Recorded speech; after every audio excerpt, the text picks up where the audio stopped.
We'll begin with your second shift duty, greeting and serving guests. Good evening. Friday enough to eat today? Boy, I'll say. Well, that's great. Would you care for some ham or beef? A little both, I think. All right. Making friendly conversations like this is a big part of greeting and serving guests. At other buffet-style restaurants, guests often feel they're on their own. Once they've paid for the meal, no one pays much attention to them. At Old Country Buffet, we work hard to make sure our guests never feel that way. As a carver, you spend a little more time with guests and other team members. That means you have a great chance to make them feel welcome and appreciated. By greeting the guest warmly and holding brief conversations as you serve them, you say to our guests, "We're glad you're here." Let's take a closer look at greeting guests. Every conversation you hold with a guest should begin something like this. Good evening. Or, Hi, how are you? once you've greeted the guest, start a brief conversation. Try asking a question the guest can answer in a sentence or two. You might ask something like this. Is it still hot out there? Or this. Did you catch a game last night? Or this. Have you tried the lasagna? It's my favorite. Don't forget to hold quick conversations with our younger guests, too. Children often play a big part in deciding which restaurant their parents visit. We want them to feel welcome and special here, too. So start conversations with children by saying something like this. What grade are you in at school? Or this. Have you decided what dessert you're going to have? Or this. Do you like hot fudge sundaes? Once you've held a brief conversation, it's time to move on to the second half of this shift duty, serving the guests. Begin by asking, Would you care for some ham or beef? Ham, please. once guests have chosen what meat they want, you'll carve a slice of it. Exactly what size of slice you will serve will be a judgment call on your part unless the guest makes a special request. We don't limit the guest can have. We do, however, manage it to reduce waste. Here are some guidelines for knowing how much meat to serve a guest. When your guest's plate has very little on it, carve a full cut. Lay it over the bare portion of the plate. Children usually prefer smaller portions. Carve them a smaller cut. Place it on an open section of the plate. If your guest's plate looks like this, a quarter cut or a half cut of the meat the guest requests. Sometimes guests will tell you exactly what size of cut or number of pieces they want.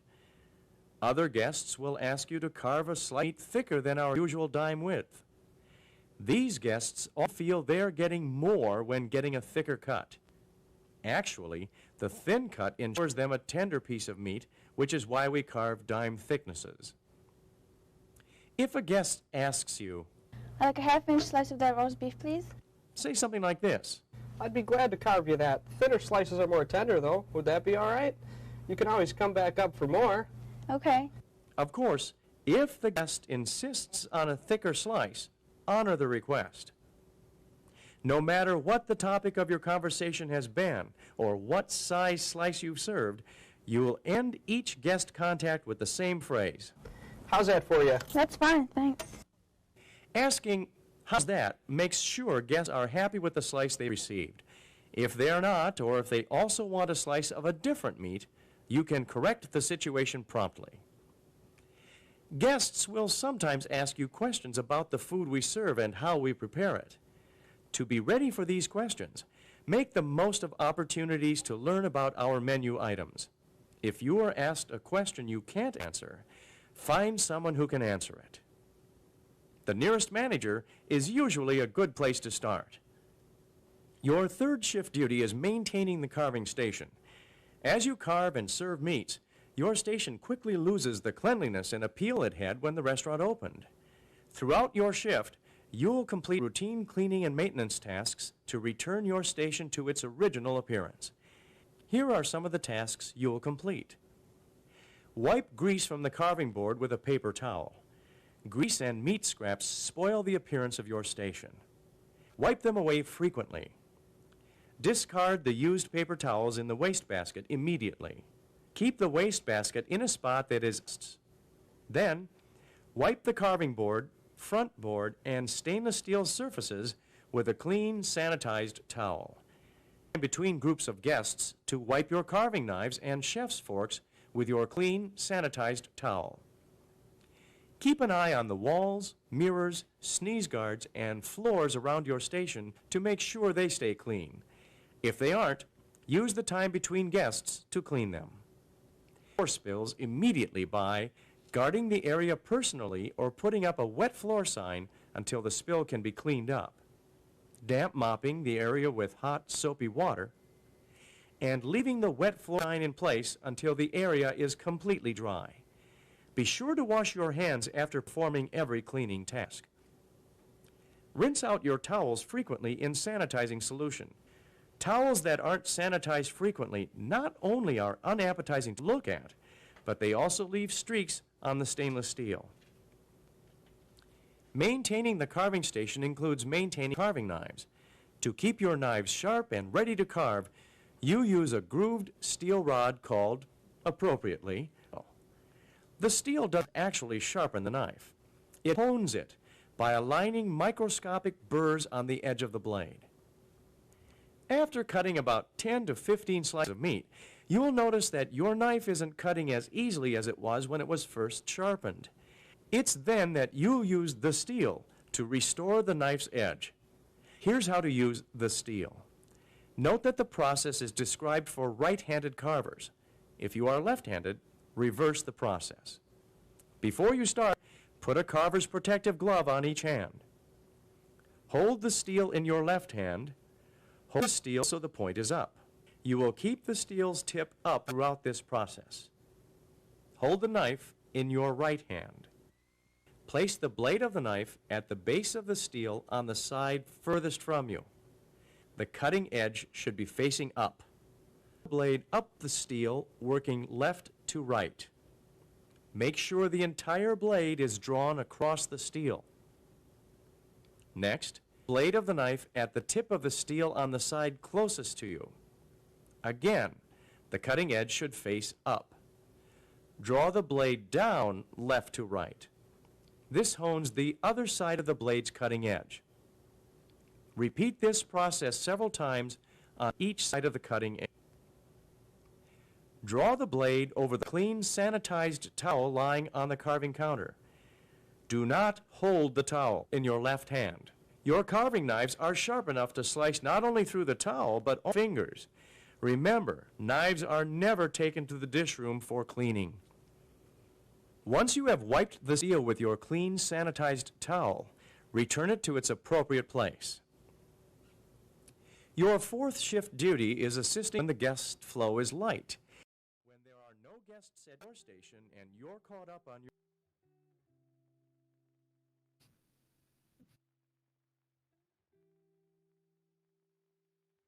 Whoops, can't hear me. There we go. I was muted. I said, is it still hot outside? Yeah. Hi, everybody. Thank you so much for joining me on this Tuesday night tribute. Awesome to do these. I'm really happy you're here. And I hope you liked that training video if you were ever aspiring old country buffet or hometown kitchen cook. I know I am. Tonight, celebrating the wonderful board. Board, you can say hi. Can we just go back to that video for a while? That was good. Would you like to watch that over and over? It's pretty good, huh? Don't give them thick meat. Oh, he just loved that knife so much. Yeah, he definitely was staring at that blade a little too long. If everybody could just let us know if our audio sounds okay. I'm not listening to the stream like I normally do because I need to chat with our guests in real time. So if it sounds okay, let me know. Doesn't, I can. Okay, perfect. Thank you. If it doesn't, I can change things around. Anyways, as I said, we're trying to do something to celebrate all the awesome virtual pinball content, many facets, front ends,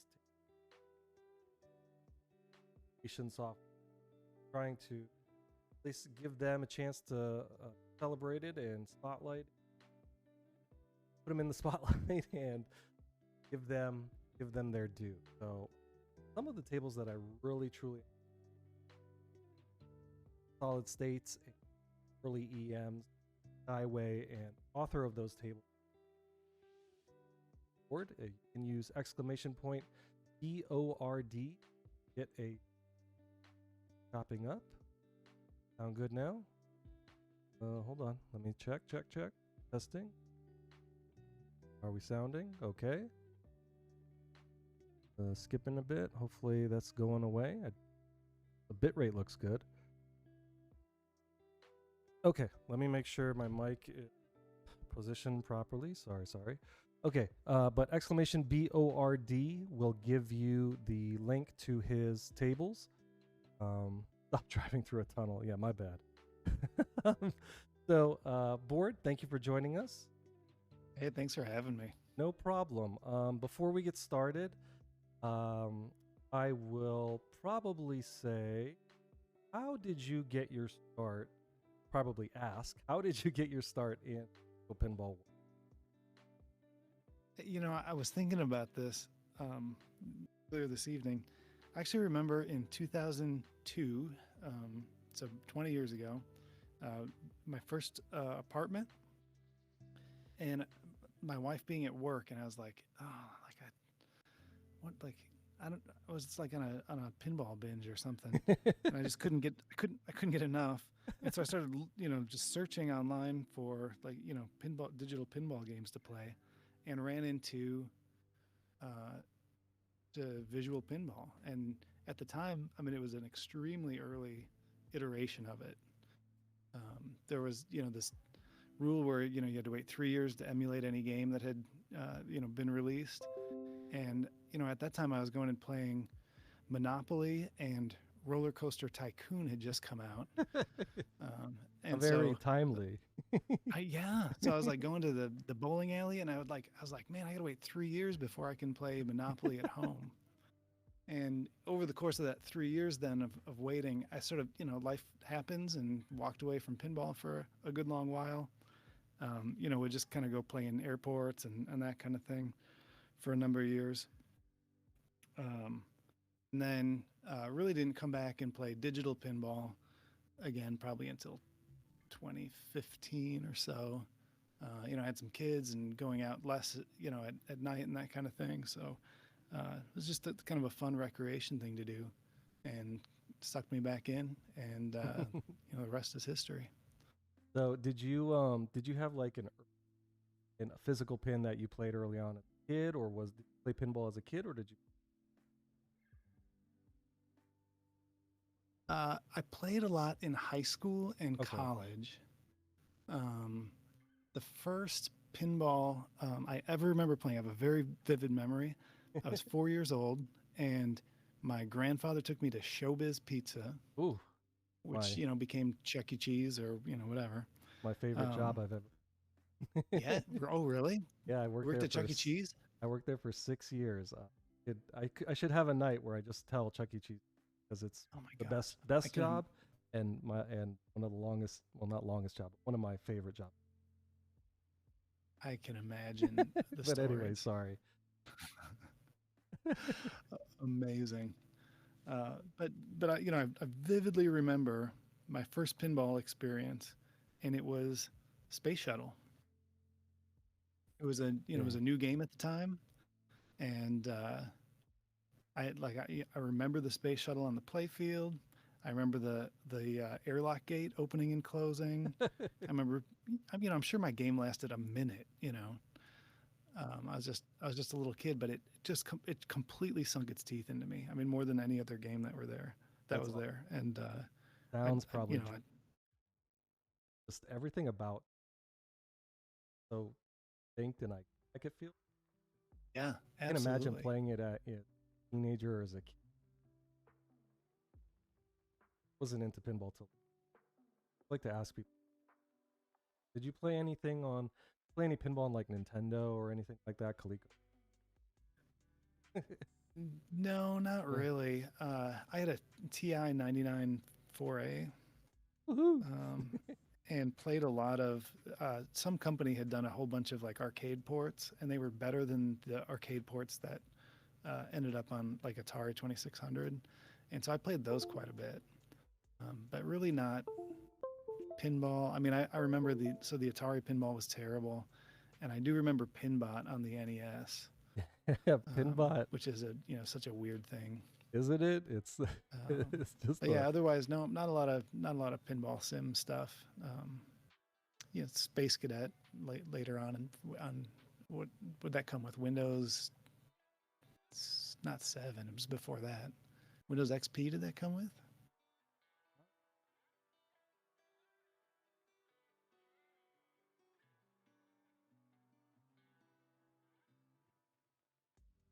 Oh, I lost you, man. I can't hear you. Can you hear me? Sorry. Testing, testing. I was saying we had that remake by JP Solis recently of Space Cadet, but I think it was, what was the Windows version that released it? Right. Can you hear me? Sorry. Can you hear me? Testing? Test, test, test. Hello? I can't hear him. Hold on. Let me call back. Hello, can you hear me? Okay, hold on 1 second, folks. I apologize. Something happened to the audio connection. Board, I apologize. Give me 1 sec. I will fix this. It was working. Didn't it? Bear with me. Bear with me. There we go. Can you hear me now? Yeah, I'm good. Okay, there we go. Sorry about that. Discord switched me over for some reason. But yeah, Space Cadet was very cool, and we had that recent remake by JP Solis. So thank you for bringing that one up. I do love that one. Oh yeah, what a neat game. What kind of got you into creation of tables, virtual tables? Boy, I don't know. I'm the kind of person that just sort of sees a challenge, and I always just tell myself, like, I can do that. Like, my wife sort of teases me because I'm fairly fearless about, like, home projects. I have no idea what I'm doing, but I know, like, I know how to figure it out. And so, I've never laid a floor before. I'll rip this up and we'll lay a floor. I've never built a deck before. I'll build a deck. I truly am not good at these things, but I think it was probably that same impulse where I was like, this is amazing, but I can't, the things that I'm seeing in visual pinball, I want to manipulate. I want to make them better. And so instead of like sitting back and hoping somebody else does it, I want to do it. That's awesome. So did you start with I guess I could ask what your first table was. Did you start with like a demo table, or did you improve on an original table, a reskin, a retheme? Yeah, I started messing around right when VPX was in beta. Oh, wow. So yeah, Old school. So some of the guys were starting to convert P9 projects over to VPX, and so I thought I would do the same, and I found Space Mission, which is an EM, huge space theme across a whole lot of projects that I do. I just think that it's a fun theme or something. So I took Space Mission apart, the VP9 version, and I don't know any scripting, and at the time I didn't know any 3D, any kind of 3D work at all either. But I'm kind of a graphics guy. Just took it apart, redid the graphics, and kind of got halfway through getting the script to work, but it limped along, and there was stuff that didn't work, and I was just too dumb to do it and not connected enough in the community to find the right people to help out. That's awesome. So it sat on the shelf as a work in progress for years and years and years. Then finally I got a scan of the assets, and Userman was looking to do the table at the same time, and so he and I collaborated and finally got to release it. I mean, years and years later. And here you are with 4 pages full of files. I know, man. It's been a journey, right? Yeah, it's seen a whole bunch of different phases of the hobby for sure. Some better than others. Do you find yourself working on multiple tables at once, or do you like to focus in on one at a time and then work on it until it's finished, or Yeah, I'm all over the map. It's sort of like because it has to be your fun thing, like you end up doing the parts that are really fun. So for me, starting a project is really fun. Finishing the model, because I'll usually model an entire project first if I have good enough assets, where I don't have to sort of be checking the physics as I go and do physics in VP first. I just build everything right in Blender, so I have a sort of a complete 3D, mesh of the entire game. So like that part is really fun to me. Like I've got tables I've built that I probably will never bring over to VPX just because it's time consuming. So yeah, a lot of that. Yeah. I mean, just like offhand in my project file right now, I've got one, two. I'll just read you the name. So I've got assets for big game. Centaur needs a redo. Cheetah is 90% modeled. I'm working on Flash Gordon with Roth right now.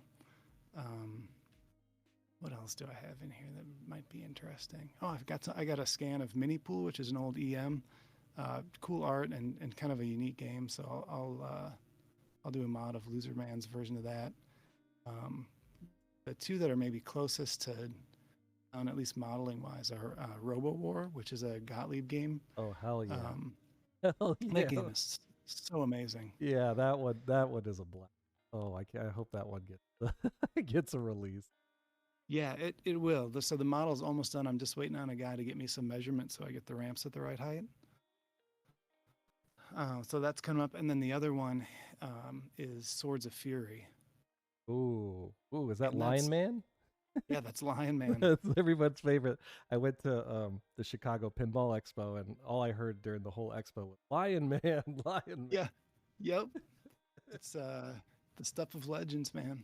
That's freaking awesome. So, what is I hear you talking about these projects. Is there an aspect that's the most fun for you? Do you like getting the assets and then modeling them, or sort of tinkering with them, dialing in the physics, the art, final testing of them? I think it's sort of getting inside of the game or understanding what makes it tick is really the drive for me. I don't actually, and this is going to sound heretical, I don't play a lot of visual pinball. I mean, I play like crazy when I'm testing a game. I'll play hours and hours of, whatever I'm working on to make sure it's right. But once it's right, I don't pick it back up a whole lot. That's actually very interesting to hear, because I've always wondered, do the creators play as much pinball as they create? And, no, I don't think I'm alone in this. Yeah, I don't think you are. Chad is agreeing too. Wilt and Apophis are definitely in agreement. Yeah, but and I can Sixto would say the same thing. Yeah, it's the stimulus or the really motivating stuff is the creation part, and the rest, even though it's an active game and it's fun, is feels so much more passive. I guess it doesn't keep me as engaged. It's interesting because I hear actors and actresses say the same thing. They've done their movie, but they won't watch final product. Yeah. And I feel like spend so much time making this creation, and then once you get the feedback and it's usually positive, I'm assuming that is going to be ultimate reward, or at least in addition to the ultimate reward of putting something out there that you. Yeah. For me, a lot of it is like finishing the project, and I'm sort of my own. This sounds kind of arrogant. I am the most interested in my own opinion about what I've produced. Gotcha. So, so people's opinion and feedback is really valuable. It can boost the ego, and it's fun to get and everything. But at the end of the day, like, if I'm not happy with the project, I mean, that's a thing that's really going to determine how I feel about it, I guess. If it gets a release or not. Yeah, I think that's it. Yeah. So, we're going to start with your latest release, Space Shuttle 2.0. Can you tell us what kind of drove you to making this 2.0 version? Yeah. So, Space Shuttle, obviously, I mean, that's sort of my pinball origin story. And so I actually thought version 1 was really good. I was really happy with it. And if we hadn't revisited the game again until whatever the next version of visual or virtual pinball is, I think I would have been, happy enough. Like it was a really early adopter game for NFOSI physics. Had just about finished the game, and I sent it to Roth for some fixes, and he sent me a message back. He's like, "Hey, have you looked at this NFOSI stuff? And you got to see what he's doing." And so he sent me like an A/B version of the physics I had set up, and then a version with rubber dampening and some flipper corrections, and sent it back. And it was just, I felt like it was night and day. It was just such a difference.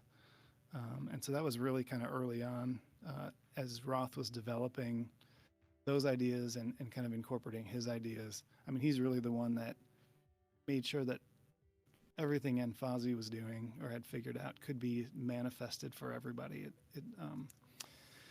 So, we owe him a ton. But that was on, I feel sort of proud that the first version of Space Shuttle got to be sort of a testing block for that. Yeah, and we had this in the virtual pinball community weekly competition, and I had never really played it that much. So once we got done with that week, I was like, this is going on my favorites list. This is one of, I just love every sort of, I just love the layout of it. Having such a great rendition by you really helps. The space shuttle shot is so rewarding when you can get it going. It's the double lock. It's beautiful. So yeah, I agree. And I never would have sort of touched this again to do 2.0 if somebody hadn't reached out and he was like, "Hey, I can help you get a perfect scanned asset for this thing." So we're running it now, just to let you know in case you can't see it. Excellent. I did load it up. It's funny because I'm on a little bit of a lag, and so if I start harassing you, you might not know which shot you biffed. So, how do you find asset tables? We'll just send them to you, or do you ask around? Yeah, I mean, this stuff just strangely just comes out of the woodwork. I do a lot of hunting around on Pinside and follow threads of people that are doing restorations, and a lot of times I'll either ask somebody to scan something or see if they scanned it when they had it stripped down. And so I found quite a bit of stuff that way. There's some guys in the community that also collect tables. I've got a few that really help with assets. I've bought a few. I paid a guy to scan a few things on a professional scanner. Oh, that's cool. 8-Ball Deluxe and Centaur both were from a guy overseas that took them to a cruise scanner and got them all scanned in one. So I mean, those are really accurate tables, and the art's beautiful. So anymore, if you're going to put anywhere between 60 and 120 hours into a project, you might as well have good assets for it. Yeah, right. So do you look at what people's collections are on Pinside and then decide, I'm going to message them and see if they can get me the assets? Or oh yeah, I'm a collection peeper, absolutely. Nice. So I know for Starlight, which is the sister table to Space Shuttle, it's pretty rare. And Borg Dog on the stream, he actually just bought one from a guy in Canada, which is amazing. So for Starlight, there were just no assets. I had some photos and kind of rebuilt that in Photoshop, but then went through the list of everybody on Pinside that owned one and messaged every last one to see if I could plastics from them, because the images we had were just so bad. That's awesome. And yeah, sure enough, I messaged a guy, and I didn't hear anything for 2 months, and all of a sudden he's like, "Oh yeah, sure, absolutely. I'm missing some art on my play field. Are you an art guy? Can you help me with a text match so I can make a decal for this? If so, I'm happy to scan the plastics for you." And so we did. It was kind of a transaction and worked out great for both of us. I gotta imagine getting like high quality art is just such a thrilling part of making tables, because now you've got something that's quality that people won't go, oh, I can't really, the blurry scale. Oh yeah. Well, and all the headaches that come from trying to make the ball fit through something that's been skewed, or I mean just Yeah. hasn't been stretched right from a photo. I mean it saves you, I, I think it just hours and hours of headaches. And some Um, tables are so rare. I think of the Aaron Spelling table, the custom Lethal Weapon yep. one, and I think of just how blurry it is, but how lucky we are that we still have a version of that table, because it's Yeah. one of three. Yep. Absolutely. Shannon recently did one called Terrific Lake, uh, and I think had been working. He or she, I apologize, on that one, but I think they had been working on um, the art for that for off and on for I think a couple of years to make that happen. Oh wow. Because that's another, one of those that's just so rare. What's the table that's taking you the longest to create? Well, that's a good question. I wonder. There's some that I've sort of put away and came back to a lot later. But as far as just like raw hours, um, probably probably Pinbot. Pinbot. Yeah, so it really really early. Well, okay, so Pinbot or Comet um, were the first ones where I decided to do 3D work, where I wasn't using pre-made post meshes and that kind of thing. I was like, well, if I'm going to make Pinbot, I've got to figure out how to make this corkscrew ramp. And I didn't know anything about using Blender or doing 3D work whatsoever. And so that was like my challenge for probably like 2 months. It was to get this ramp into a game-worthy state. And I would pick it up kind of as at the end of the workday. If I had 20 minutes, I'd open it up and do a little bit of work on it. Try to figure it out. I'd lie in bed at night and just sort of like visualize the problem of how do I get these vertexes to align over here and not break with this. And I mean it was such an ordeal. Like my brain was just like smoking. I was so bad at this. But I mean, it was turned just out like, amazing. So yeah, it was just like raw determination, and I would do it differently now, but I think it works for its purposes. when you first started creating tables, did you play them more, or was it just like it is now, where once you've created it, it's kind of time to move on? No, I played a lot more actually. I built like a mini cab, like a stubby. Um, so I wish I should have sent you a picture. We could have put it on screen. It's really cool actually. So I'm playing on a portrait monitor in front of me on a desk. But then I've got basically the first quarter of a pinball machine in front of me. And so it's got buttons. It has a lockdown bar. It has an apron, and then instead of using like car solenoids or exciters or anything like that, I mean it actually has pinball mechs in it. So there's 4 bumpers. There are slingshots, there are flippers, and you can actually see them go. So as you're playing, the flippers are actually flipping. Oh, that's Or so when you- cool. Yeah, when the ball gets in the bumpers, right in front of me, the actual bumpers are going off. It's fun. Do you have any physical pins, as we in the virtual community like to call it? Yeah, I've got a couple. I have a Meteor, which is a Stern game from 1977 Seven, yeah. or 78. I'm sorry. That's my only solid state pin, and I love it. I could talk about Steve Kirk and his designs for hours. I won't keep you here that long. 'Cause I'd listen, but I know you don't want to be up till 3 a.m. Eastern. Right. I've got 2 1965 EMs, one Williams and one Bally. The Williams is a Moulin Rouge. That was my first pin, and it's all in pieces. I'm restoring it. It came with some playfield wear that was getting worse and worse as we played. So I took it apart, and so I'm repainting it, and I'm going to clear coat the playfield, and that's been a whole other learning experience. I'm terrible at playfield restoration. I played a Moulin Rouge at Texas Pinball Festival. It was part of the Classics tournament, and I No was way. very happy with it. I was very, very happy with it. That's cool. Yeah. It's a really cool game. It's a really kinetic game. I mean, it keeps the ball moving like crazy. Yes, I didn't last. I think I got like 12 chances overall, and I played it twice. Second game I did better, but first one it was a disaster. Oh, it looks like Apophis sent me a picture. That board stubby. He sent me a picture. I'm not sure No, if it's of your I machine. can't believe he has a picture of my stubby on his computer. I know, right? Well, thank you, Apophis. I appreciate that. That came out wrong. Amazing. That's cool. So, do you have any? I don't want to say the word desire, but modern pins are so advanced nowadays. Do you have any, wanting for any of the newer pins?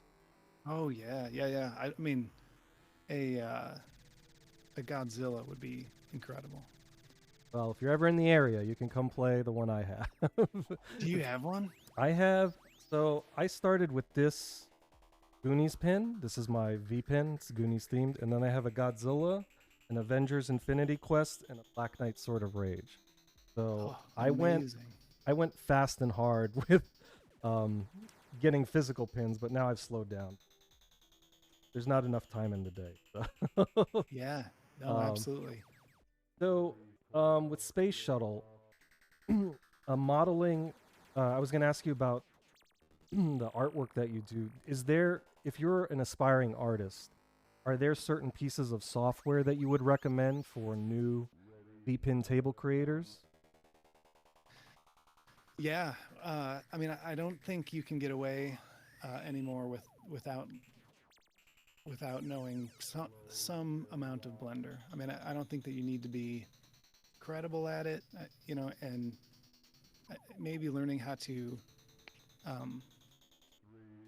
network is maybe a better maybe a better skill, because you're going to be able to find the people that can make up for the things you can't do. Like I can't script, and so the guys at VPW all know that because I'm constantly asking for help. But honestly, I think Blender, being a free piece of software, working across an incredible number of disciplines, like I could not be more of a disciple of Blender and the things that it stands for. I mean, it opens up a creative and productive world for so many people that otherwise wouldn't have access. It's extremely powerful. It's extremely fulfilling, but the barrier to entry, I mean, like, you really have to pay your dues. There's so much to learn. Makes sense. I think Blender is a common answer. Almost anybody in the graphics or artistry. Yeah, I mean, it's just stunning that Blender even exists. It's just incredible. You have a favorite shot on Space Shuttle? I want to have a favorite shot on Space Shuttle, and it's the one that drives me crazy. Part of this game's design is that three bank at the spinner. Yes. So if it were easier to hit, and on a real game it's not any easier, and it's almost just a luck shot. It's so hard to just like glance the ball off of those things. Can you sweep the field on a real one? Like hit them two at a time or three at a time? Yeah, but I mean, you watch a really skilled player play Space Shuttle, it's not what they're going for, even though, I mean, you can crank that spinner value way up if you can close those 3 times. Yep. I mean, it could turn into a really valuable shot, but nobody does it because it just isn't repeatable enough. Interesting. So I don't know.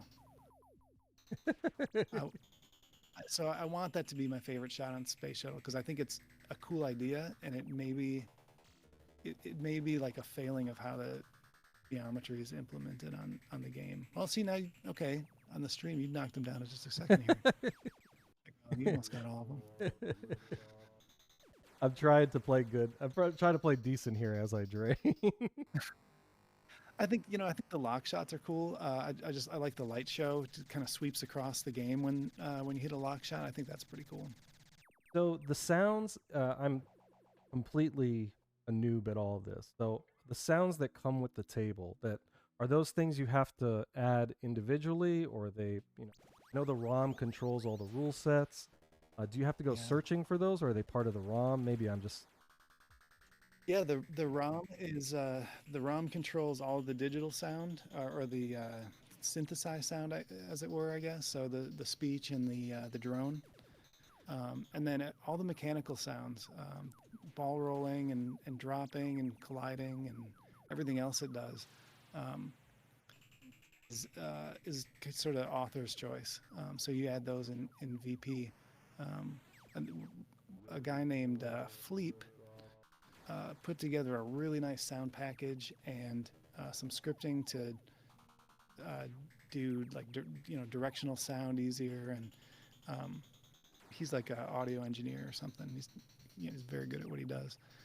He did that for Theater of Magic, and it was so good and so much better than pretty much anything else that was out there at the time that everybody uses that package now on their games. He's working on sort of additional packages for different eras and stuff, which is really cool because there's almost a sameness across eras that is probably not quite as accurate as we should be. Yeah, the VPW guys told me he records sounds with the iPhone, and I was kind of floored. They said that. Yeah, I remember sending him samples from Meteor. I unhooked the sound card from Meteor and then started playing.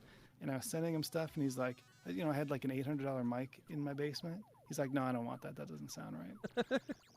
and I pulled out, like a cheap field recorder. He's like, this is amazing. So, all right, man. You do you. No, he knows what he's doing. It's good stuff. And really, I think one of the Fleep sounds, and I think that sort of the maturation of the N-Fozzy Roth physics kind of happened at the same time. And I actually think that there's a perception that happens with physics when the sounds are so good.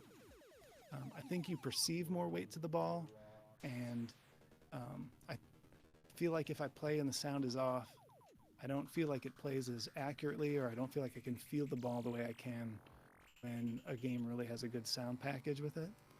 I completely agree. Sometimes when I play muted, it feels like the ball is more floaty, even though nothing has been changed to the physics.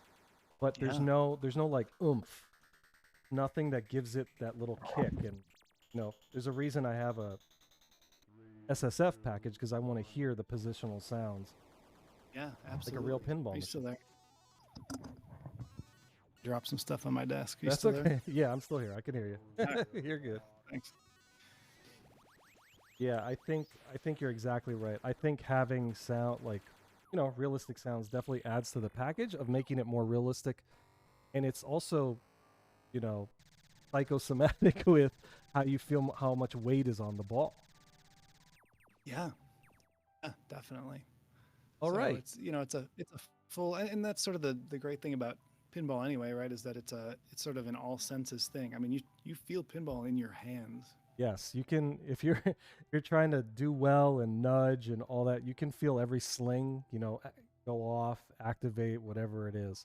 That was a great look at the latest 2.0, Space Shuttle 2.0. Did you have anything you wanted else to say about that creation that you've just blessed us with?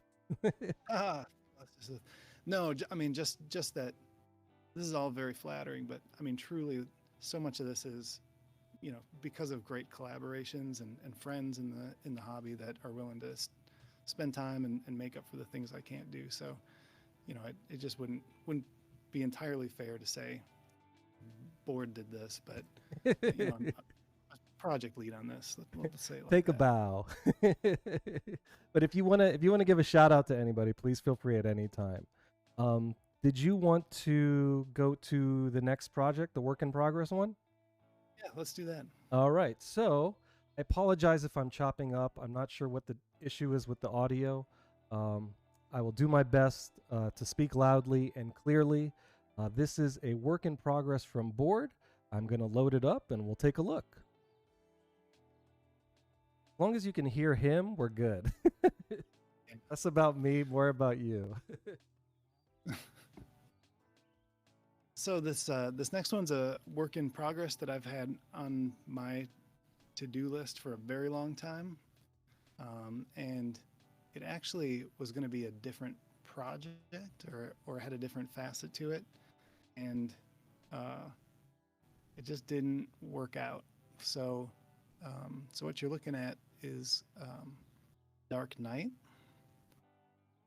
Sure. and this is really a pretty heavy involved mod of the one that has existed for a number of years now. So the art base is really the same, and a lot of the meshes are the same. So a lot of this is lighting, texturing, physics, and sound.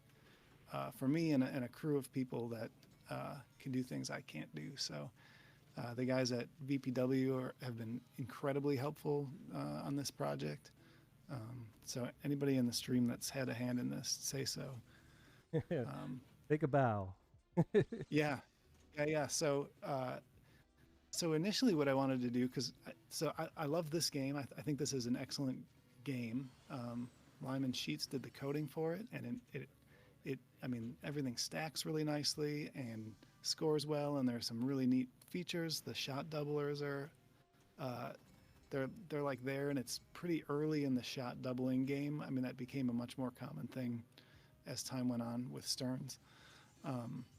So, I mean, it's just an excellent game. Became an even better game with Batman 66. I mean, to me, that's one of the best modern Stern games.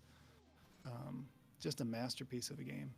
And so I wanted to take this one and work on maybe its biggest deficiency, and that is the theme. The Christopher Nolan Batman films are terrific. They're like a milestone in superhero filmmaking as far as what a superhero film can do or say. I mean, they're very interesting, even if you don't love everything about them. But I don't know, it seems, maybe I have a thing about like really dark themes in pinball, and it seems like it's just so like angsty. The soundtrack, especially, like the voices, and they're it's bad voice acting, but I mean everything sounds so mad, and it's just like it's just not the best. I don't know. That might be a clip. Yeah. So something like Godzilla, where the tone is, I mean, there's still monsters and stuff, but I mean it's fun. It's kind of goofy. I think that's just a little bit, it's kind of more fun to play. And really, this was like the darkest era for Stern pinball art. I mean, like the art on this is just abysmal. They just, they take the press kit shots that they send to everybody, and they cut them out, and they stick them on the playfield in circles, and they add some fades, and here's your playfield. This is no zombie yet. This is press kit 101. Exactly. So said that, and I'm like, that's exactly what it is. Yeah. I know on another project that Sixto is working on it at VPW. I won't say what it is. It's a well-known property, and the art for the game is notoriously bad, and it's even just printed really poorly. Like it's that really dot matrixy look. And so he's always kind of toyed around with the idea of finding like a higher resolution version of the press kit photos and then using them on the pinball machine just to make it look a little bit sharper. Yeah, this one I feel I've noticed when I first started getting into virtual pinball, this was one of the first tables I noticed had a ton of different versions. Maybe I was just seeing things, and it's kind of daunting when you first start in the hobby, seeing so many. It's nice that things are hopefully getting standardized with physics and sounds and lighting and all. I'm excited you're working on this. Yeah, me too. And I know, one of the versions was Schizo, and that I had done the physics for that one as part of this project and shared it with a group. And he was like, I know you're actually trying to retheme this thing, so can I take it and sort of do my thing to it? So that version is actually based on this version is born out of that one or the other way around, whatever it is.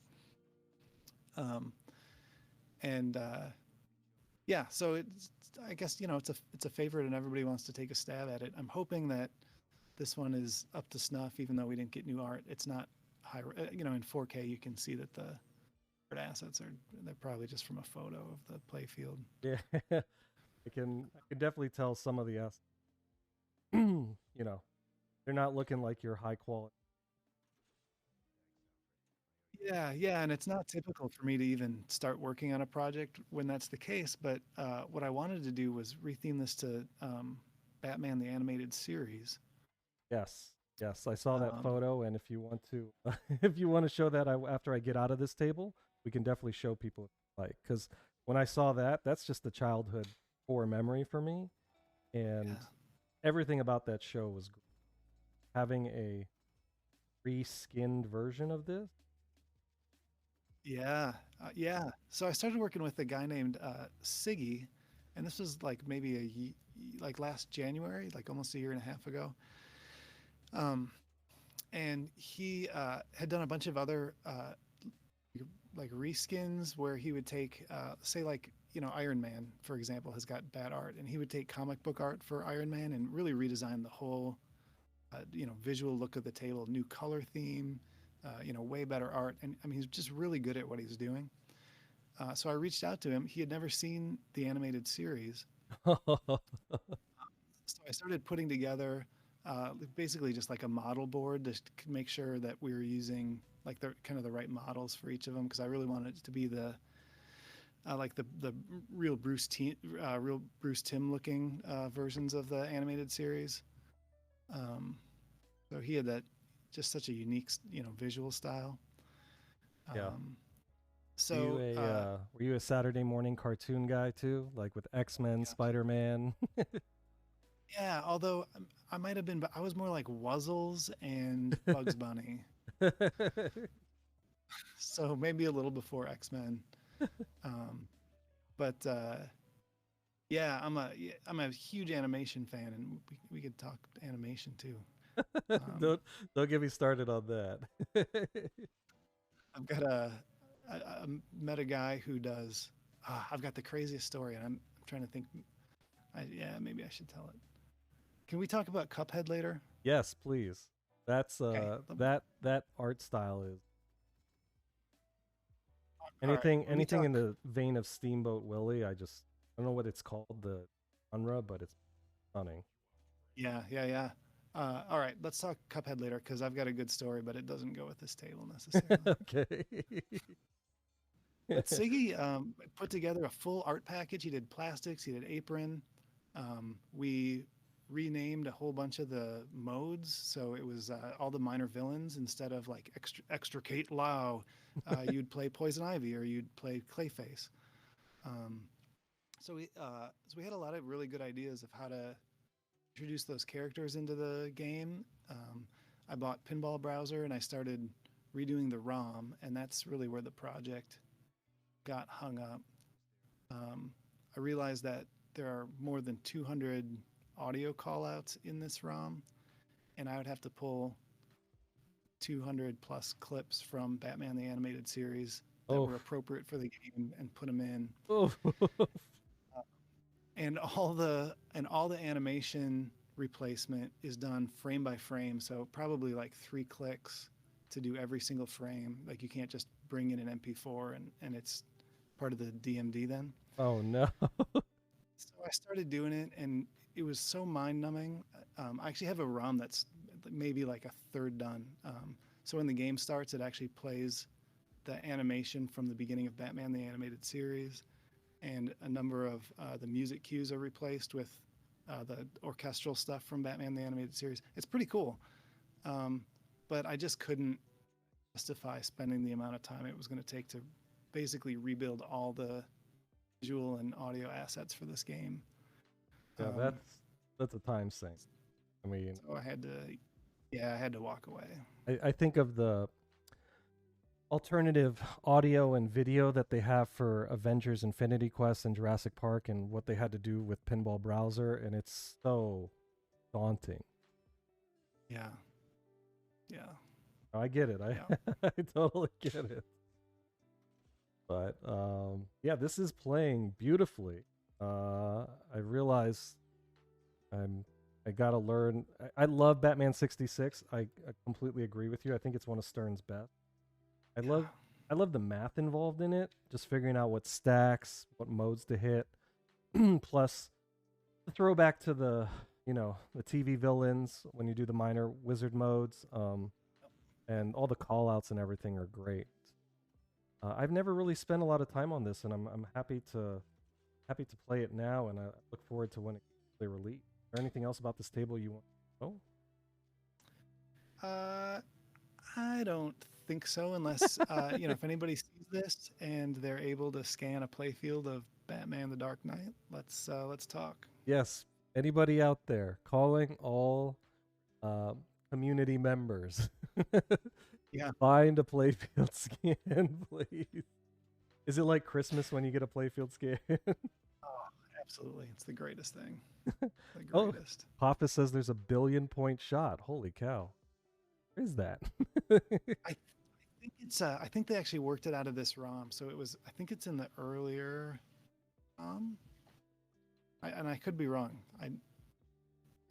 But yeah, you can if you spam the right loop before hitting a left loop, I think it's in the Batmobile Hurry Up. Yeah, there it is. Yep, right orbit like 30 times. You end up with like a 1 billion point shot, and pretty amazing. So, do you want me to show off the animated series? Yeah, Playfield? please do. It's Yeah. just kind of a what might have been sort of thing. I really think it's pretty. I mean, we put a lot of work into it. And, I'm going to change scenes so everybody can see it. Blow it up. Then you can see I'll go up. Let me full screen it. There we go. Oh yeah, I even got an animated series Joker model. Yeah, Yeah. that's beautiful. So there's Lucius Fox in the top right. You got Two-Face. Man, this is beautiful. This is so nice. Yeah, this is nostalgia. Nostalgia defined. Yeah. I love it. Yeah. I've been watching this series on Blu-ray with my son. He's 9, and it's been so much fun. That's so cool. Yeah, it's nice to bring those shows that we saw as a kid to our own kids. And yeah, this is absolutely stunning. I'll go up and down a little more so everybody can enjoy it. There's the Scarecrow, who always freaked me out when I was a kid, even though we shouldn't have. That the model for that Scarecrow, I mean, he's creepy. Hey, what's up, the Fishbowl? Welcome. Yeah, this is stunning. Hey, we were just talking about Batman 66, man. Yeah, we're singing its praises. It's one of my favorite VPX tables, but also just a favorite Stern because of the layout, the shots, the math involved, all that sort. So thank you to Fishbowl. Appreciate that. Absolutely. Look at that. I'm admiring it. I'm gonna let everybody admire it for a little bit more because I want to give it its due. I should have sent you my hacked up ROM too. You could have played it. This is I feel like I have to go watch the show now. There's this feeling inside me. I'm a big nostalgia person, so my favorite table of all time is World. I just remember as a kid the wind blowing on me and thinking it was the coolest thing in the world. So Whirlwind to me will always be my number one, and it's things like those small memories of remembering when I played it.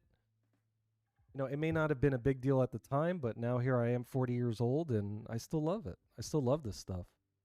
Yeah, it's great when so nostalgia can be so deceiving, right? You go back and you watch like Dead Poet Society again, and you're like, wait a minute, this movie's freaking terrible. But like you remember it because you saw it in high school and like it choked you up, Yeah, Is that But the- it's go ahead. it's so nice when like nostalgia actually like is like reaffirmed, you know? Like you play Whirlwind again and you're like, "Oh, wait a minute. It's still one of the best pinball games ever Yeah. made." I mean, it really is that good. Flupper's latest version, I couldn't have asked Oh, for more. I have an yeah. undercab fan, and I must have I must have I must have just shed a tear. I was just so happy. Oh, they want to hear Cuphead. All right, Oh, let me yeah. All load right. up. Do you want me to? Yeah, let me load it up. I like the pro version. Is that cool? Yeah.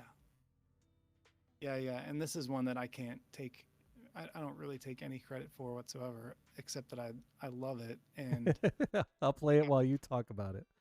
all right. So so this was the brainchild of Onevox, and he's done a number of originals, and he just comes up with these great like ideas and concepts, and then does this amazing job of sort of marrying the theme and the way the table plays. He did this great version of the Clash. He did like an "Oh Brother, Where Art Thou" table that, I mean, like on paper that doesn't sound right, but it's actually really cool. I mean, he's got two other ones I know in the works that are really interesting. So he did this game, and it was actually out for a while. It had 3-inch flippers, so the inlanes and flippers were a little different. And it wasn't a multi-ball table. And Scotticus, who does a lot of EM stuff, and I've collaborated with him on, I mean, probably more than a dozen tables now. He and I have gotten to be good friends, and he's an incredibly smart and gracious person. He's really a good person to know. He sent me a message one day, and he's like, "This Cuphead game is incredible, It is. but it's too easy. Like, what can we do to make this something else?" And I think for the next week or so, this was during the pandemic. I remember sitting in my basement at work, just going back and forth with him, kind of spitballing new ideas for ways to tweak this table to make it a little nastier, and then to implement a multi-ball, which Pete had designed into the game and not. Oh, I'm sorry, Onevox had designed into the game and not implemented, and a couple other rule things. And so he and I just kind of did it and made it happen just for our own personal use, and sent it to Onevox and sent it over to him, and he was like, I love it. I've got some other ideas, like let's talk and create like an alternate version of the game, and that's what this is. But the coolest thing, so I mean, so really, like, if anything, I was like a rules consultant on this at best. But the coolest thing, of course, then is that Scotticus built his own physical Cuphead machine based on this. He's And, the author of that physical one. Yeah, Wow, that's awesome. he I've built- seen that. yeah, he built it in his basement. I've been there a couple times and played it, and it is more fun than the visual pinball version. It's You are incredible. you are so lucky. I think that was up for a Whippy Award for best homebrew or was. custom. Yeah, Yeah, yeah. that's awesome. So, yeah. So like the most fun, sort of pinball thing. I had not played Cuphead. Like, I was late to the game on Cuphead. My son bought it for me for my birthday. He just really wanted me to play it because he knows I'm an animation nut. I mean, just absolutely crazy for animation and animation history. And so, we're just playing the game and just gawking at how beautiful. I mean, there really is just no other game quite like it. The art style is so unique. Just in pinball, when they came out with the video game, frothing at the mouth for it, because it was a Mickey game that was I forgot the name of it. It was released on like the PS3 or 60, and it had, I think, a level related to, not mistaken, any more games with this sort of style. Oh yeah. I know what you're talking about. Yeah, that was a neat looking game. yeah. And so, do you have a favorite animated period? Like favorite sort of animator or period in animation? Yeah. I'm crazy about so Maurice Noble. I don't know if you know the name. He was a Epic Mickey, that he, was it. Sorry. so okay, yep.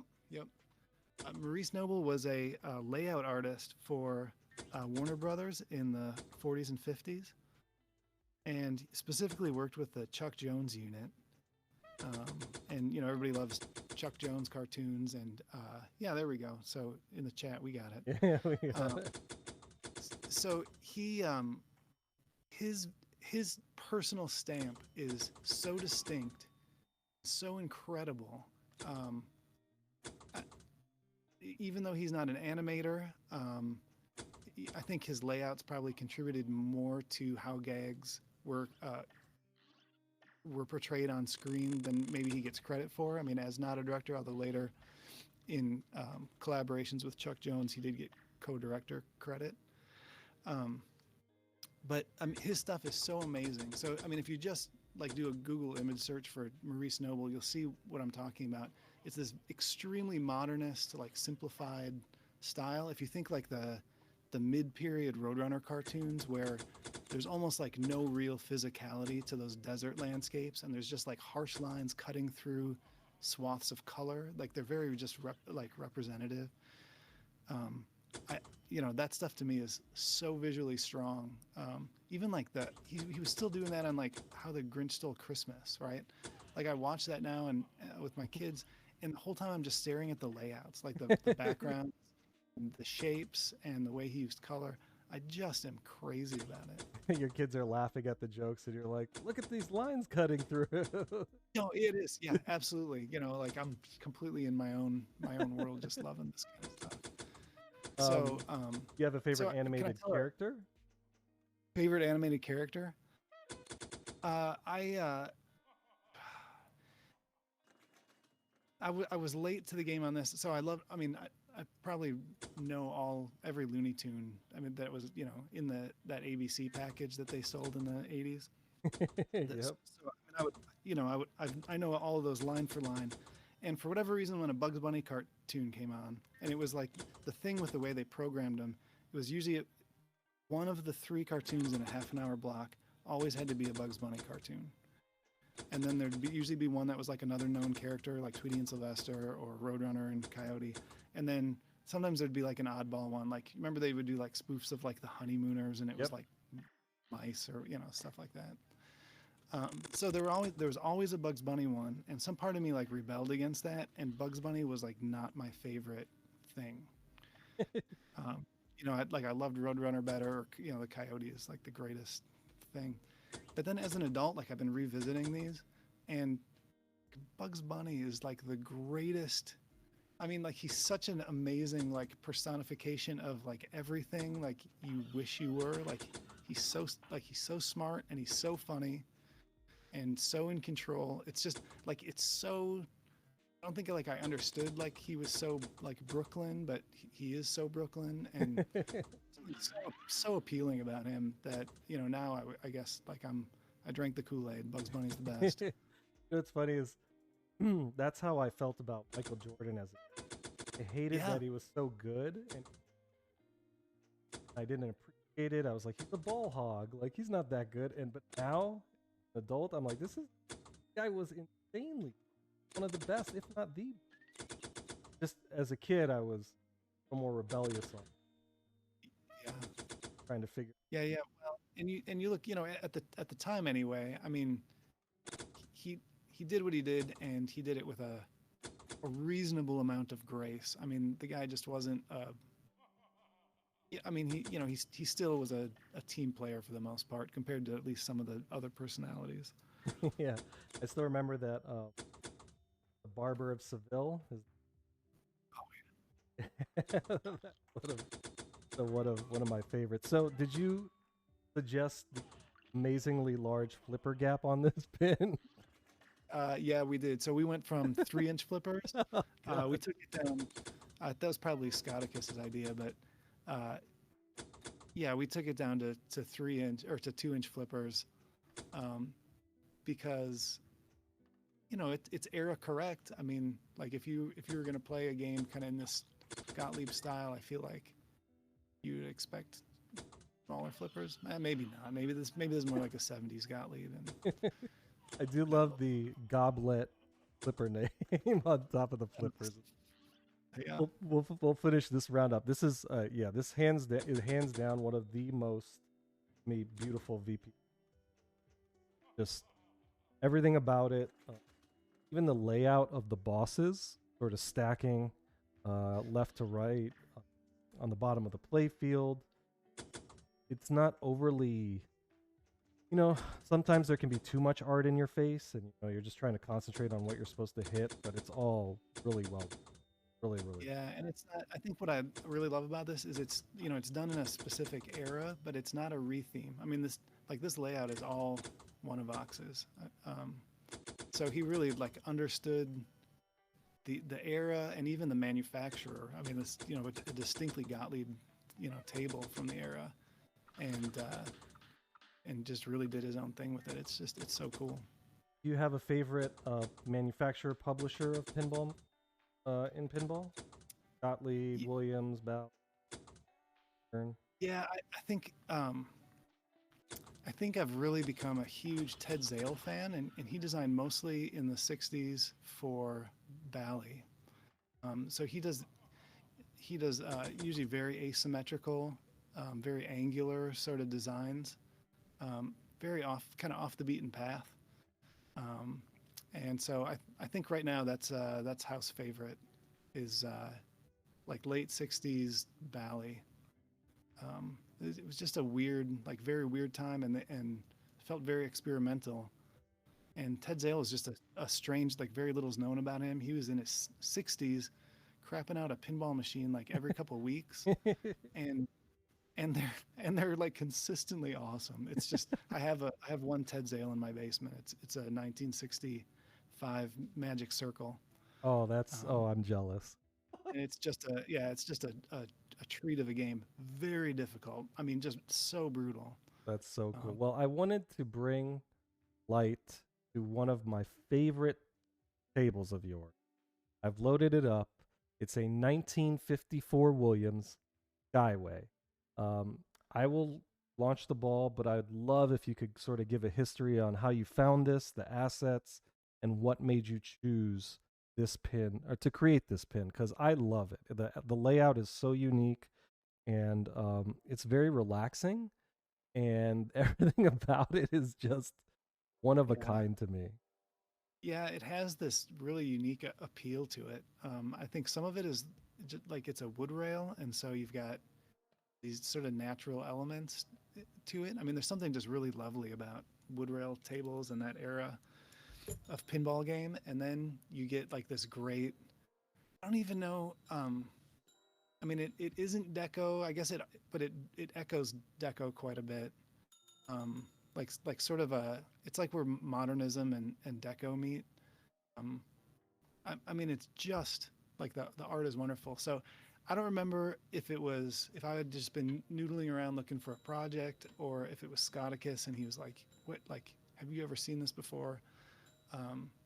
But somehow found this table, and there are no assets for this. This is a very sought after game. I was gonna ask you if you found how do they make 5,000 of these? But probably not. Oh man, no, it's really hard to find. I think I saw one for sale a number of years ago for thousands of dollars. So there were really no chances of getting good art assets for the thing. And so really this came together after that Cuphead collaboration with Scott and Wonavox. So Scott was all in for scripting, and I had done kind of a template based on other games from this era that I knew I had good scans for, so I knew everything would kind of sit where it really would in real life. I mean, aprons properly sized, that kind of thing. And talked to Wonavox, and he redrew all the art, and really did it extremely quickly. I mean, he's just so talented. Man, you got it. Yeah, I was. I'm so happy. That is that is one of my favorite shots in pinball, hands down. So here's the math for you though, and this is the thing about this game. Well, it's going to take 1, 2, 3, 4 more locked balls to drop that thing down the extra ball lane. Yeah. So that means you have to get on that ramp on your first ball, or you'll never get the extra ball. It's not worth it because you need every ball to hit that skyway. I know, it's maddening. It's very bad. Again, you've only got one flipper. Yeah. Oh, so yeah, so Wonderbox, redrew all the art, and then I modeled everything, and then it was just kind of experiment and see what, how should this feel? How should this impulse flipper interact with the ball, and how long does it hold, and how much power does it have? And thankfully, there's just a couple of videos out there. But so this was a redraw? Yeah, complete redraw. Oh. Yeah, he did just a beautiful job with it. Yeah, I would have never guessed. Looks like a really high quality. Yeah, I had a guy overseas helping me out with some of the rules, and he sent me. Oh, what did he say? He sent me a scan of the back glass, and it was in terrible shape. He's like, "I'm planning to restore this at some point, and but you can have my scan." And so that thing I took apart and kind of redrew in color layers, and I might have it printed someday because it's in high resolution, like print resolution. So I think it would look amazing on my wall, all lit up somewhere. This is, I mean, even just like if you found a play field and restored it, couldn't make a full cab out of it. This would be one hang as an art piece. I don't, even if somebody reproduced it, I wouldn't need an authentic one. Like, it's just very pretty, very, very Yeah. pretty. Oh, I agree. I'm still floored that this is a redraw. I don't think I'll get over it. Yeah. So And this so was designed by Harry Williams Okay. of Williams fame. And so he reused this exact same metal ramp in a Stern game in the 70s called Free Fall? Somebody help me out in the chat. Did anybody in chat? I think it's called Free Fall. But yeah, he used the exact same ramp 25 years later, closer to the end of his career. Spencer, I would love to nudge. I will try to do better nudging for you. I just redialed in my accelerometer. I will try to nudge for you, yeah, so this is a 1954 table, and I was going to ask you about the rules. So somebody overseas helped you with the rules, or did you get it from watching tables? Yeah, we had kind of roughed out. I think Scott kind of roughed out all the rules that he could figure out just based on what's on the play field. And then, this gentleman that we contacted, he had one, and he was able to say, this doesn't light when this happens, or, these all go out when this is scored, and kind of help fill in those last gaps that are so helpful. Typically on an... Go ahead. No, go ahead. Go ahead. Typically for EMs, you get a schematic, and you can read the schematic without having the game in front of you, and figure out, how a game works and how the scoring works. And Scotticus is really good at that. So, for projects that I do with him, he's about to re-release, I think, all of his games with new art, new renderings in VR soon, by the way. So we've been working on that behind the scenes for well over a year now. So typically you'd get a schematic, and you could do that. So I know in talking to Loser Man, one of my last conversations with him was talking about what do you do with the file chest, like of schematics that you accumulate, because he bought schematics for almost all the games that he released, and he released dozens and dozens of unique games.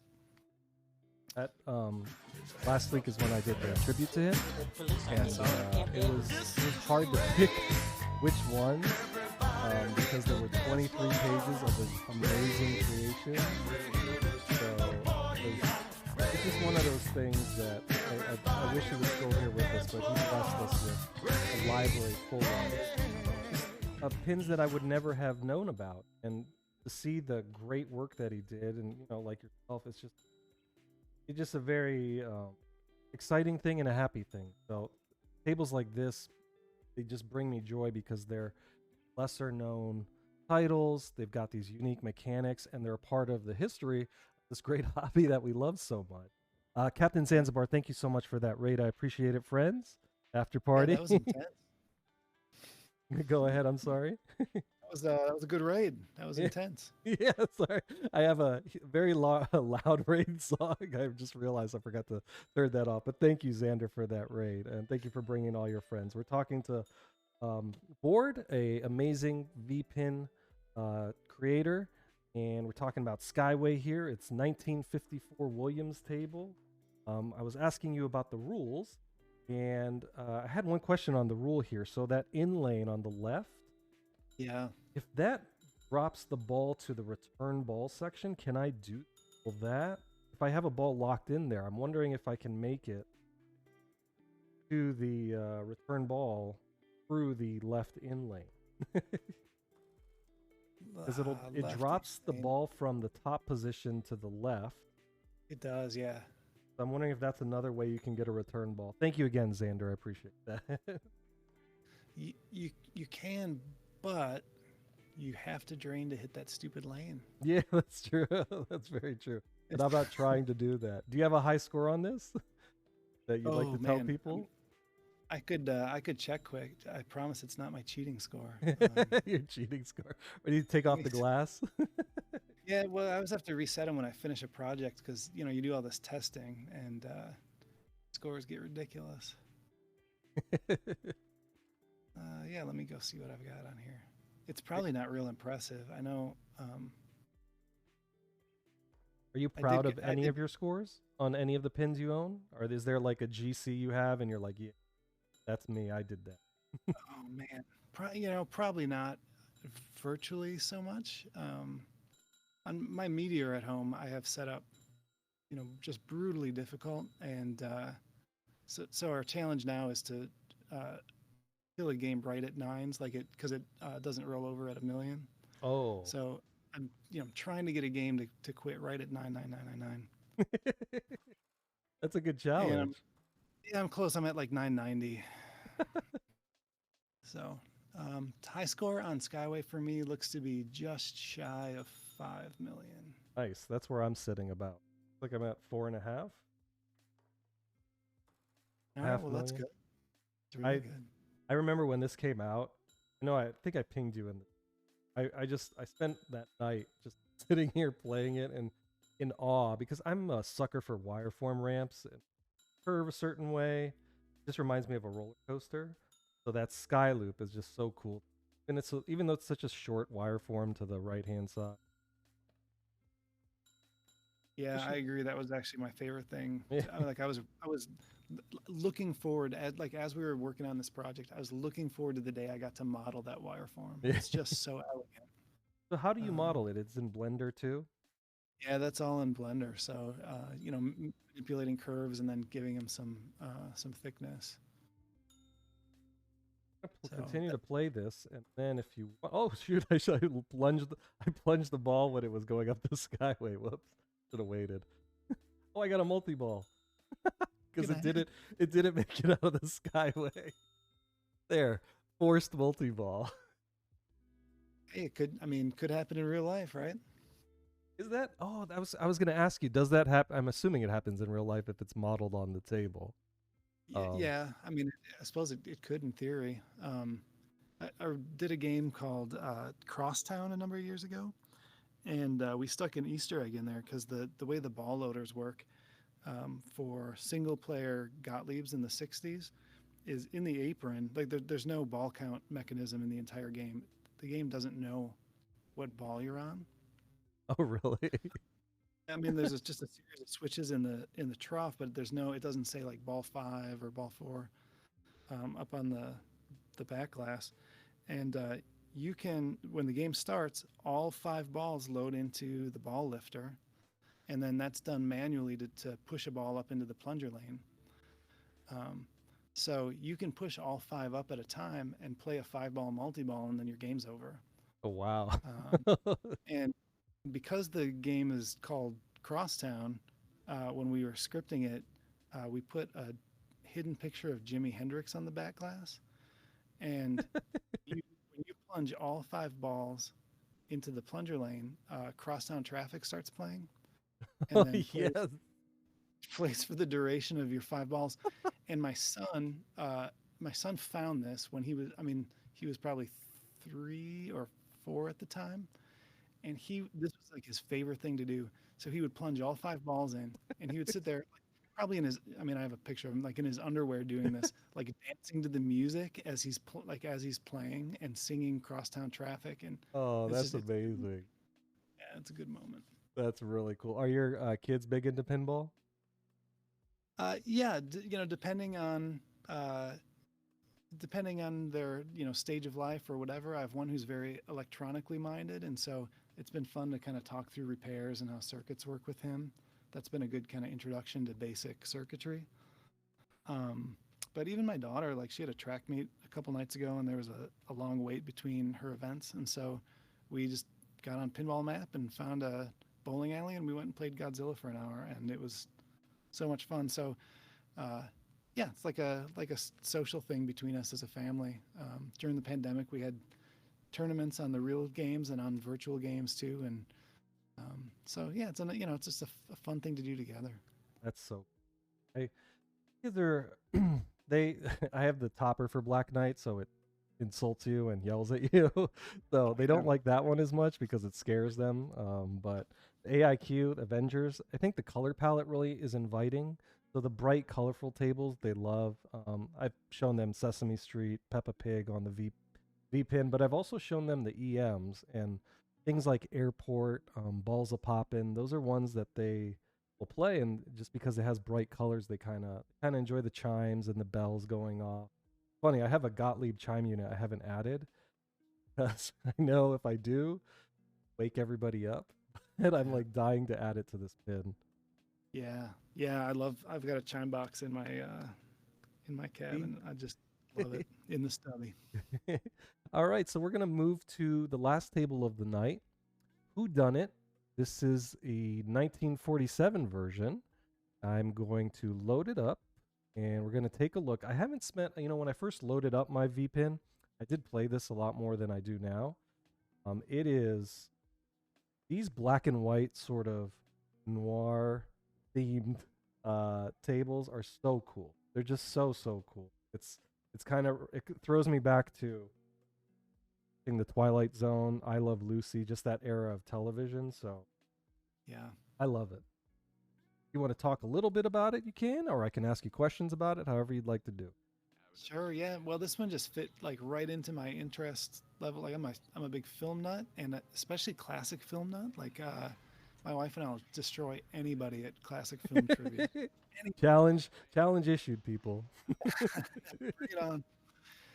But so film noir is something that I'm like really passionate about, and I love reading like a lot of hard-boiled fiction from that era. I really enjoy.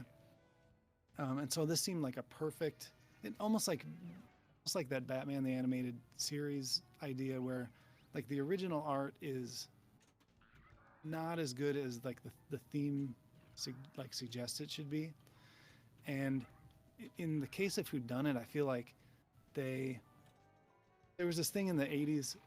It started in the late 70s, but kind of this neo-noir thing. And, Blade Runner is a really good example of it being done well. But there's some like really tacky adaptations of noir in the like late 70s. Like they redid Postman Always Rings Twice with Jack Nicholson, and it's pretty rough. But the style, like they understood like sort of the ethos or the themes, but like the style of movies had changed by then. And with the exception of Blade Runner, and that's why it's such an incredible accomplishment, because it's not a gaudy movie. Like, movies just got so ugly for a while. Some of it was like the film stock, and some of it was just the hair and styles of the times, you know. It just doesn't make like a great like revisiting of film noir. And Whodunit, although it's a lot later, they sort of did the same thing. Like, they've got these, I mean, like the purples. I mean, it's really like sort of an ugly, like the bubble fonts, but they're not really nice like deco fonts.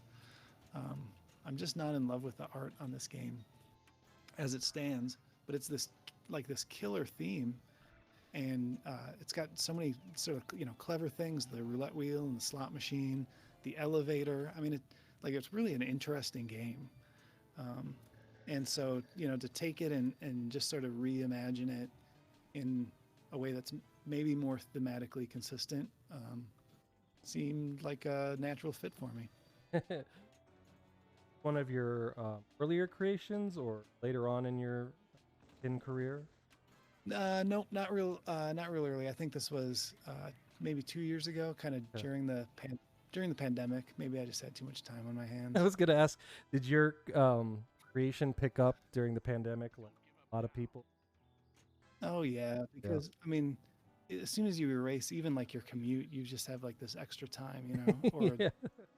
or even your morning shower you get to skip and still go to work, you know.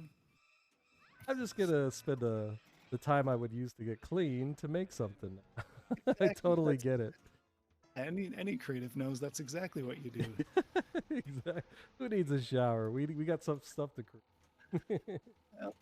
So it was something I had wanted to do for a long time, and it was a good time to do it. I had a little extra time, and I also felt like, as far as sort of mastering the elements or being in control of what I Oh, Midnight was Madness. creating, I felt like I could do the things I wanted to do with flashers on this game. Which, oh, nice, Midnight Madness. Yeah, it's just got it. I forgot that this Sweet. had one. I've only played Congo and So, you know, one of the limitations of visual pinball is that all the lighting is flat. And so by using Blender, you know, we render the lighting onto 3D faces using textures. So a lot of what you see, you know, visual pinball or VPX isn't really doing. They're just showing you an image that, you know, was rendered out in Blender. And in this case, the thing that I'm maybe the most proud of in this whole game is, you see these like rounded slot machine wheels? I mean, they're actually round under the play field, right? yes. And so when these flashers go off, you can actually see the shadows curve around like the curvature of the Oh, you can. shape of the slot machines. So it actually looks like there's some depth there, and it makes it look like it's actually being lit in, Yeah, you know, in 3D space and not as just a flat plane. So It looks like that the was one thing that finger- I felt was really cool on this one. Yeah, it looks like the fingerprint is sort of above plot real. Yeah. Definitely looks like there's some depth to it. That's really cool. Yeah. Just So I don't know, flashing so it's just a fun project. You have a favorite of the tables that you've created? I apologize if you.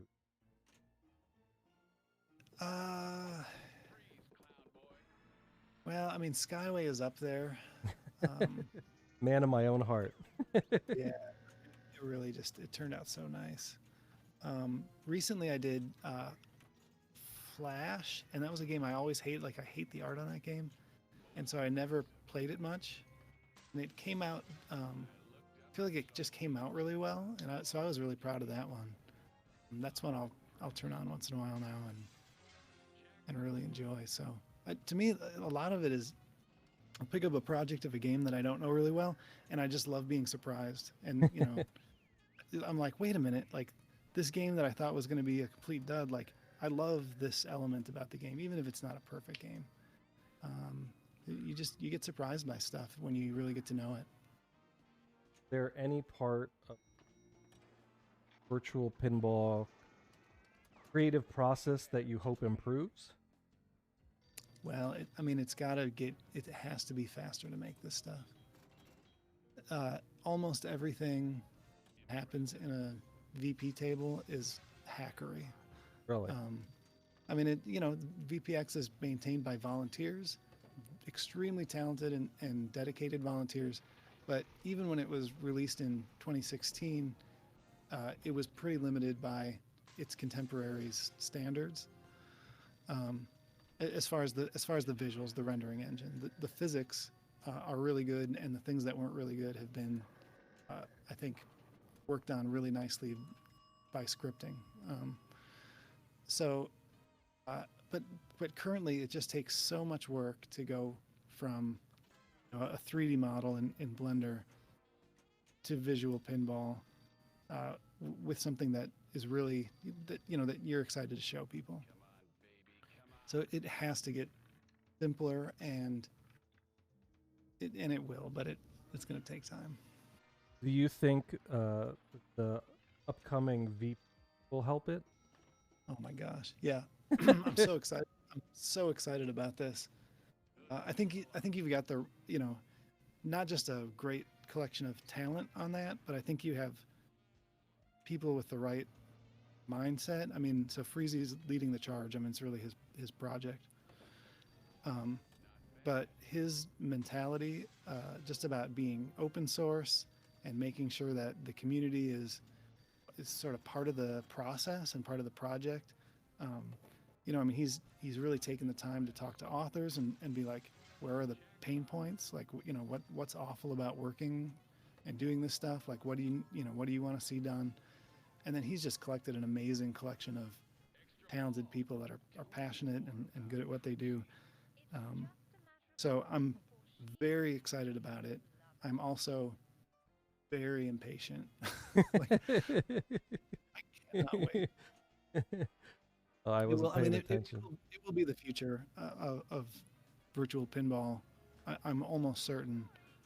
I hope that VP11 becomes a thing, and that Toxie and Fuzzle and the people that have invested so much time into visual pinball also are able to steer that project in a way that's fulfilling for them, or merge with what Freezy's doing. Either one is totally fine.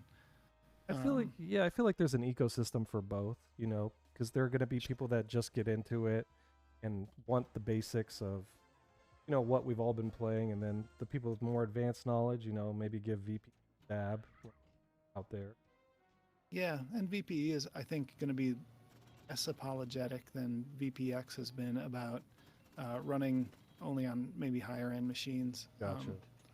The VPX guys have, maybe to a fault, but they've always been very conscientious about making sure that it's accessible to people with low end machines. But there are features that could be available in VPX that would be far more powerful, for authors, but also just as an end user experience that haven't been introduced, because they're trying to make sure that old machines can use it. And I've sort of gotten to a point, personally, where it doesn't, it doesn't matter to me as much. Let's move forward. Let's go to the next frontier here, and the guys that are really interested will find a way to use some of that hobby money and get a new card and tag along. What are your initials? I want to give you the high score. So I use AGE. Got it. Yeah, my real initials are ALB. So if anybody wants to see some table building in progress, like on YouTube, I did a live, sort of live series of videos showing how I built Sea Witch from day to day during the pandemic. Every day I did another part of the table for like 40 days. Oh, that's pretty awesome. Do you have a link you want to post in chat for it? We can also, I can. It's it's not a focused kind of channel. I just put odds and ends up there. Some personal animations I do in Blender and stuff like that. Well, I want people to look at all the stuff you've created and celebrate you. So if you wanna put it in there, please feel free to. We just had actually. That's how bad I am at self-promotion. I don't know that. I don't think I even know how to find my YouTube channel. That's okay. What I'll do is, if you don't find it, I'm going to post this replay for everybody on Facebook. Hopefully you can get past my audio issues. I don't know what happened. But as long as board came through, that's fine. That's all I care about. because people have a good time listening to what other pinball creators or pinball minds have to say. And I learned so much through this. I didn't realize how much of the full scope I was missing.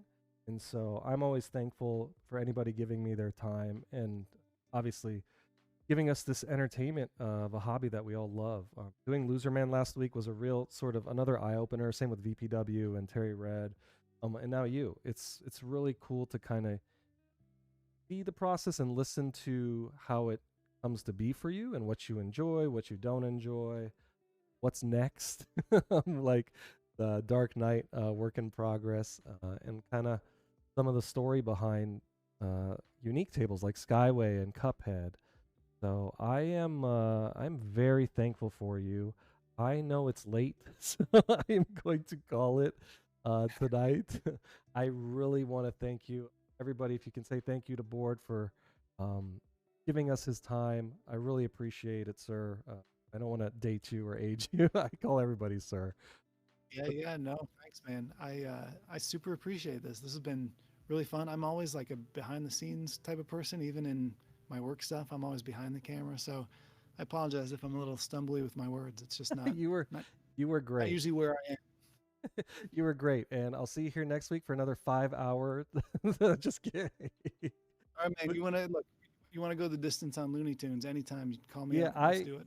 Talked about a lot of stuff, animations, cartoons, true crime movies. I could probably set up discussions around those, and I'm excited. The animation one really so interesting with a background in art, animation. I always love hearing kind of what their likes and dislikes are and some of their favorites. Thank you so much, Blue and Maze 17, for that follow. Thank you all for being here, chat. You were great. I apologize for any technical issues. And Board, salute you. Everybody, please, you can hit !Board for a link to his tables on vpuniverse.com. Shout out to Daz for running that site for us. Also, is your stuff at VP Forums? I don't know. It's not. Okay, so vpuniverse.com. Check it out. !Board. Thank you, Smog. Appreciate that. With that, let you say goodnight, and we'll go find somebody to raid. Hey, thanks all. Have a good night. Bye, everybody. Cheers. You take some chocolate and some lobster and some eggs and some pie, and then you mix it in your body and shit it all out. You take some chocolate and some lobster and some eggs and some pie, and then you mix it in your body and shit it all out. You take some chocolate and some lobster and some eggs and some pie, and then you mix it in your body and shit it all out. You take some chocolate and some lobster and some eggs and some pie, and then you mix it in your body and shit it all out. You take some chocolate and some lobster and some eggs and some pie, and then you mix it in your body and shit it all out. You take some chocolate and some lobster and some eggs and some pie, and then you mix it in your body and shit it all out. You